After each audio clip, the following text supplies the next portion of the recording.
Buen día, República Oriental del Uruguay. Espero que te encuentres bien, muy particularmente para atender ciertos temas, que te encuentres bien de ánimo, templada, tranquila, tratando de razonar lo que va sucediendo en el Uruguay, lo que va sucediendo en un trámite político hoy por hoy proyectado hacia el interés electoral de los comicios departamentales.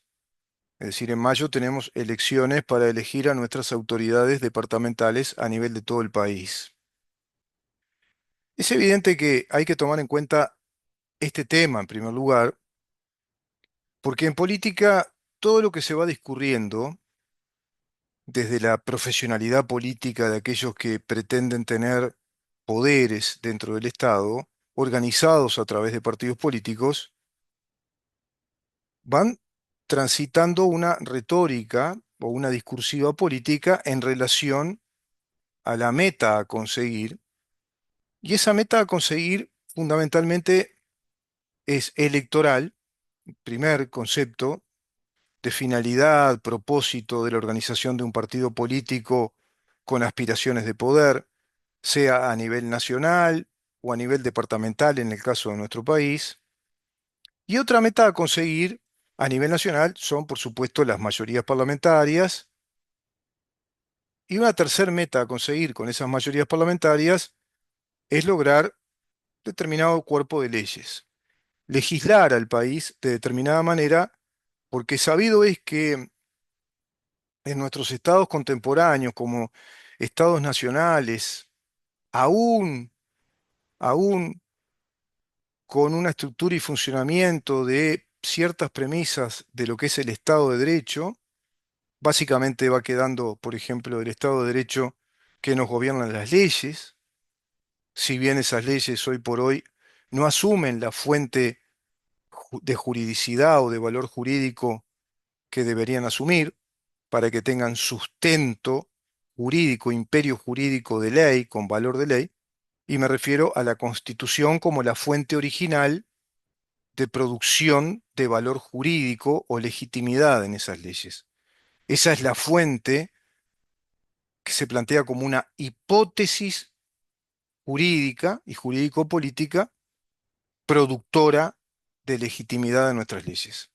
Hoy por hoy, digamos que de hecho, ipso facto, dirían los juristas, la fuente de legitimidad de las leyes, entre comillas, por supuesto, son los pactos y las voluntades políticas que se van a esgrimir y a desarrollar de acuerdo a esos pactos políticos, asumiéndose inclusive la predominante teoría de los nuevos juristas del neoinstitucionalismo, ya con cierto territorio ganado en cuanto a su afán de globalidad, que es responder en esos pactos políticos, en esos acuerdos parlamentarios, a los reclamos populares, a los cambios de los usos y costumbres, de los hábitos, responder a las tendencias políticas que manifiestan mayorías sociales o ciertos grupos de presión, y hacen entonces de la actividad legislativa y de nuestras leyes una especie de tecnología elástica, voluptuosa y voluble, que se va adaptando al devenir a su vez voluptuoso de la sociedad según los reclamos de supuestos derechos y de beneficios sociales que se ponen en boga. Y todo este mecanismo que te acabo de resumir funciona sobre la base de tres aspectos fundamentales. El primero es la inducción a la opinión pública de determinados conceptos en materia de organización social y de derechos que se van imponiendo desde la doctrina que se va elaborando en partidos políticos, trascendiendo eso desde esos ámbitos universitarios que trabajan por dentro de los partidos políticos directamente hacia las universidades, hacia las publicaciones oficiales a modo de papers, se le dice, es decir, publicaciones que responden a un rigor metodológico, a un rigor ensayístico de teoría, según expertos científicos acreditados con títulos universitarios y posgrados para emerger como las autoridades científicas o técnico-científicas dentro de esos temas. A eso el doctor Elías Díaz, brillante jurista español, catedrático de Derecho Público, catedrático de Sociología Jurídica, fundó la Cátedra de Antropología Jurídica en la Universidad Complutense de Madrid, hablaba de los tres círculos de la legitimidad dentro de un Estado. Y este que te acabo de decir es el primero. Él le llamó el círculo de la legitimidad filosófica de ciertas ideas. Eso se viene desarrollando desde muchísimo tiempo atrás y ha predominado en el mundo la legitimidad filosófica que permeó, es decir, estableció su canal comunicante hacia el otro círculo, que es el de las masas sociales, que en un proceso paulatino de una, dos, tres décadas van siendo culturizados, es decir, van siendo colonizados mentalmente. Culturizar en muchos casos es tres rayitas equivalente a colonizar el pensamiento sobre ese acumulado, ese porte de ideas que provienen de los ámbitos académicos, científicos, de técnicos, de doctores en derecho, en ciencias sociales, en ciencias políticas, en historia, en sociología, en economía, en antropología, que introducen un cuerpo de ideas ya legitimadas filosóficamente, es decir, en las universidades, en las editoriales, en el mundo de las publicaciones, en los medios de comunicación, para trascender a través de ese canal idóneo, viabilizador de ese círculo filosófico de legitimidad, como lo son los medios de comunicación. Y a través de los medios de comunicación se va colonizando públicamente respecto a esas ideas. Y la otra vertiente, el otro vector de conexión con la sociedad, muchísimo, yo te diría que muchísimo más directo y sustentable, consistente, es el sistema de enseñanza o sistema educativo, educando primero a los docentes y luego los docentes a los alumnos en las distintas etapas de la currícula estudiantil. Y así migra esa legitimidad filosófica de ciertas ideas a la legitimidad educativa que va a sociologizar a esas generaciones con esos pensamientos que se imponen de manera exclusiva y excluyente. A eso le llaman, hoy por hoy, periodistas, teóricos, comunicadores, hegemonía cultural. Eso sucedió, esta tecnología de diseño de la sociedad, de diseño político, con una economía también de diseño o planificada, ya desde el año 1954, con un movimiento marxista crítico del marxismo soviético en cuanto a estrategias y planteos del modelo para que sea exitoso, en el año 1954 inaugurándose un paper, una revista académica que creó una especie de campus de investigación de ensayistas desde las universidades más importantes de Inglaterra, Oxford, Cambridge y también otras universidades del Reino Unido. Y esa revista se llamó New Left Review, es decir, la revista de la nueva izquierda. Pero no una revista estilo People, estilo, qué sé yo, Reader Digest, no. No es una revista estilo Playboy, Rolling Stone. No, es una revista científica, de publicaciones científicas. Todo eso se logró. Paralelamente a ello, toman nota los miembros integrantes de la famosísima y nefasta Escuela de Frankfurt. Desde ahí emerge uno de sus grandes teóricos, creo que segunda generación, que va a ser el mentor de Hugo Chávez Frías y Maduro, el doctor Heinz Dietrich. Esa escuela de Frankfurt tenía a Michel Foucault, Derrida, Marcuse, Herbert Marcuse.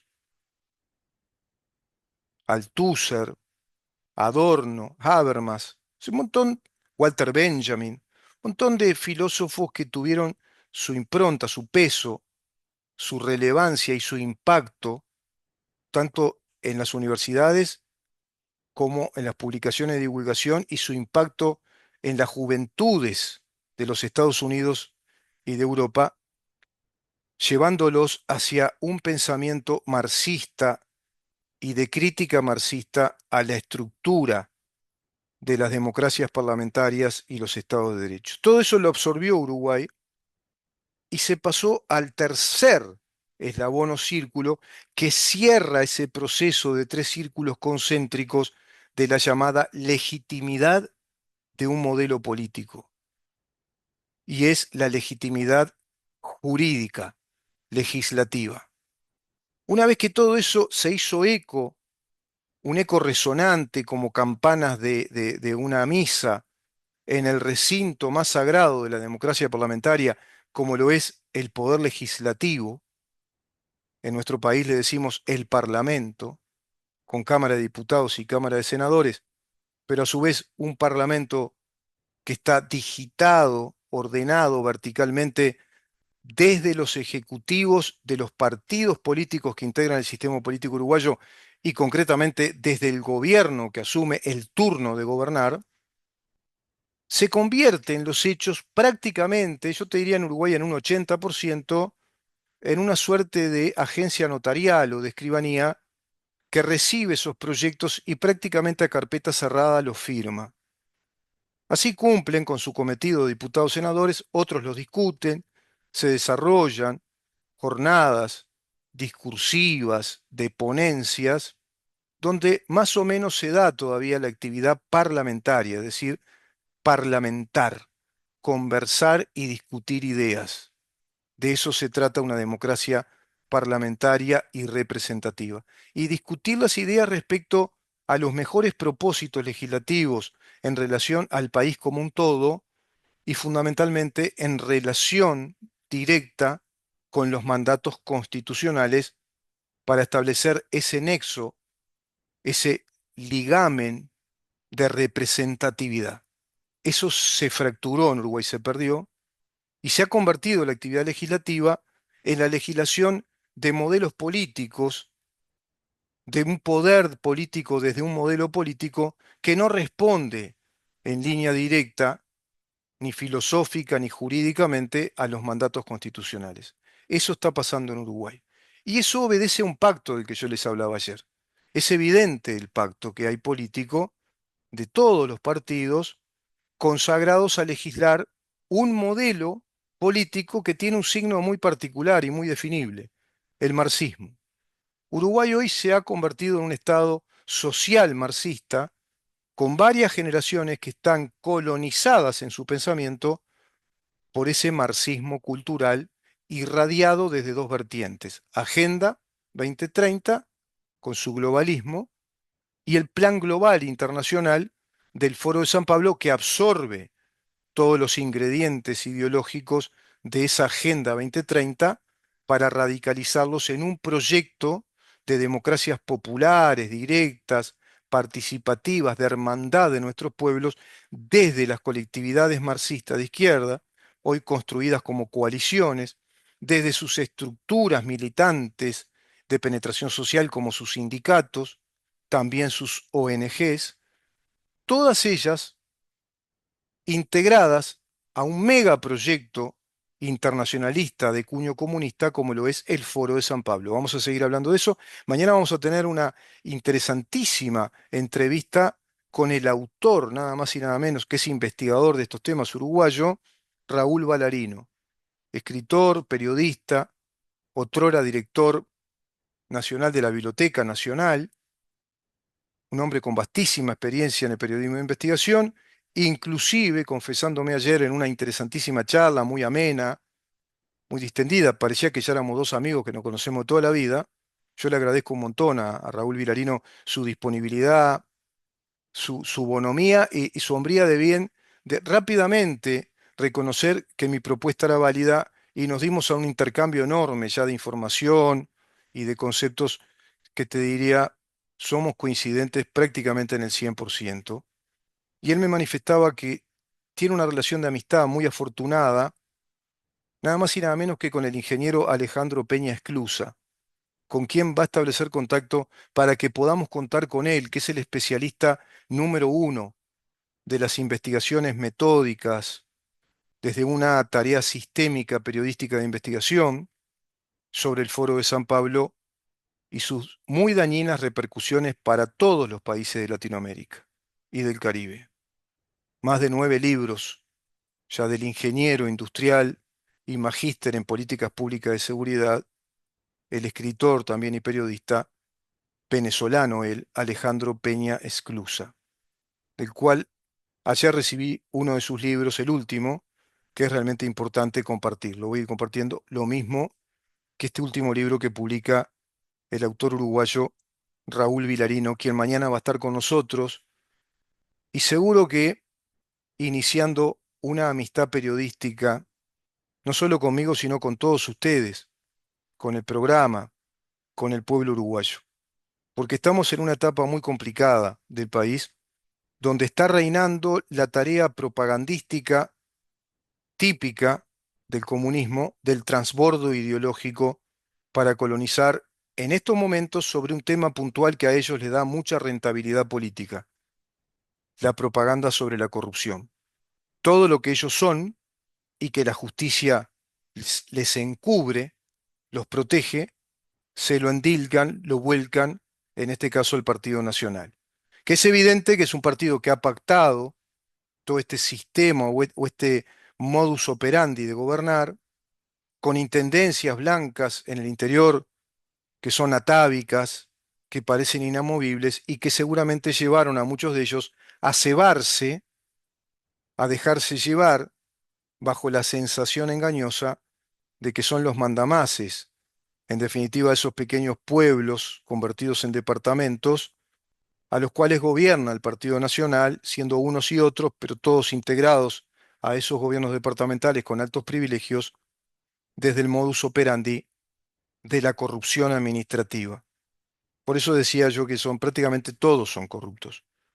Me imagino que si tienen en la mira los comunistas a otros intendentes del interior, también lo van a hacer, porque es el momento oportuno, es el tiempo político, es el reloj político para que hoy saquen los trapos sucios al sol y dejen escrachados, hagan un escrache público a varios intendentes de departamentos del Uruguay que son de extracción nacionalista, que son blancos, porque son departamentos históricamente blancos. Y los comunistas necesitan conquistar más territorio político, es decir, necesitan tener más gobiernos departamentales. El 80% o más prácticamente es del Partido Nacional. Ellos necesitan, además de Canelones, Montevideo, Salto y algunos con los que han alternado, pero que no los tienen consolidados, necesitan de pronto sumar Soriano, San José, 33, por ejemplo, Flores, algún departamento de esos de cuyos intendentes siquiera sabemos el nombre. Yo en esto soy muy sincero. Si ustedes les pregunto, ¿sabés el nombre del intendente de Florida? ¿Quién es el intendente de Flores? ¿Sabés el nombre del intendente de Tacuarembó? ¿Sabés el nombre del intendente de Cerro Largo hoy por hoy? ¿Lo saben? ¿Vieron que no es tan fácil? Bueno, entonces salta a luz, como lo de Besosi, que es un corrupto que hizo esto, lo otro, lo otro, lo otro. Quizá tiene cierta cuota parte de razón, pero el tema no es ese. El tema es que del lado de la altísima corrupción tupa comunista, ellos son impunes. Carolina Cose parece que no cometió ningún acto de corrupción. Yamandu Orsi parece que tampoco. Andrés Lima parece que tampoco. Y a nivel nacional, lo que hablamos ayer, ¿no? Parece que no cometió ninguna corrupción. Charles Carrera, Andrade, Marcelo Abdala.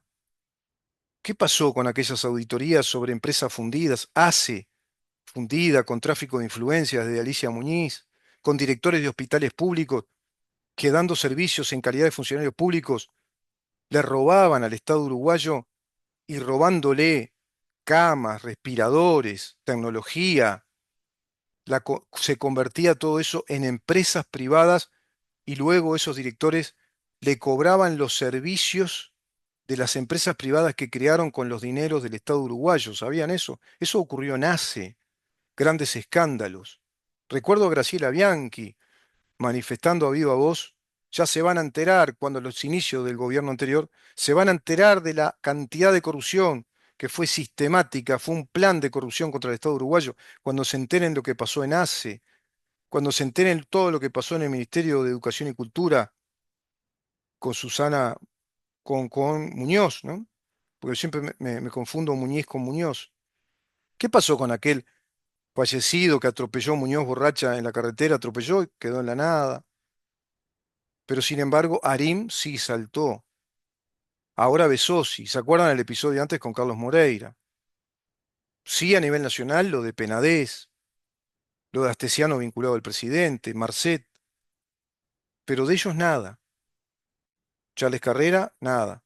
Andrade, nada. Ace, nada. Susana Muñiz, nada. María Julia Muñoz, nada. El Antel de Carolina Cose, nada. Gasa Yago, que no existió, y se llevaron 323 millones de dólares, se dice, nada. Se ve que son todos, no sé, irán al Olimpia, algún club, todos nadan, porque no hacen nada. Los fiscales, digo. Y Gabriela Fossati sale a decir que hay una manada por un lado, que hay dos fiscalías. No, Fossati, no decir ni la tercera parte de lo que pasa. No se trata solo de eso.